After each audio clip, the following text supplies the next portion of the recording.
Line Kashmir honey, அழகும் வாசனையும் கமழும் காஷ்மீர் லயன் காஷ்மீர் ஹனி.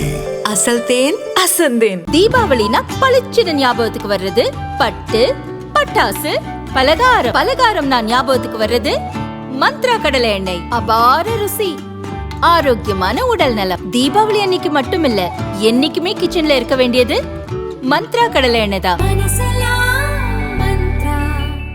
டெல்லியில் பார்லிமெண்ட் கட்டடம், துணை ஜனாதிபதி இல்லம், மத்திய அரசு அலுவலகங்கள் போன்றவை மறுசீரமைக்கப்பட்டு வருகின்றன. சென்ட்ரல் விஸ்டா மறுசீரமைப்பு திட்டம் என இதற்கு பெயரிடப்பட்டது. 20,000 கோடி ரூபாயை மத்திய அரசு இதற்காக ஒதுக்கியது.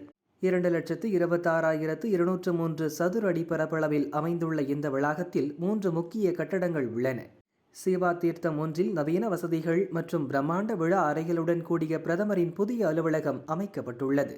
சேவா தீர்த்தம் 2இல் அமைச்சரவை செயலகம் கட்டப்பட்டது. இது கடந்த ஆண்டே செயல்பாட்டுக்கு வந்துவிட்டது. சேவா தீர்த்தம் 3இல் தேசிய பாதுகாப்பு ஆலோசகர் அலுவலகம் மற்றும் தேசிய பாதுகாப்பு கவுன்சில் செயலகம் கட்டப்பட்டுள்ளது. பிரதமர் மோடி வரும் ஜனவரி 14இல் புதிய அலுவலகத்துக்கு இடம் மாற உள்ளார். தற்போது பிரதமரின் அலுவலகம் பழைய பார்லிமெண்ட் அருகே உள்ள தெற்கு பிளாக்கில் செயல்படுகிறது. இது பிரிட்டிஷ் காலத்தில் கட்டப்பட்ட கட்டடம். சுதந்திரத்துக்கு பின் முதல் முறையாக பிரதமர் அலுவலகம் புதிய கட்டடத்திற்கு மாற்றப்பட உள்ளது.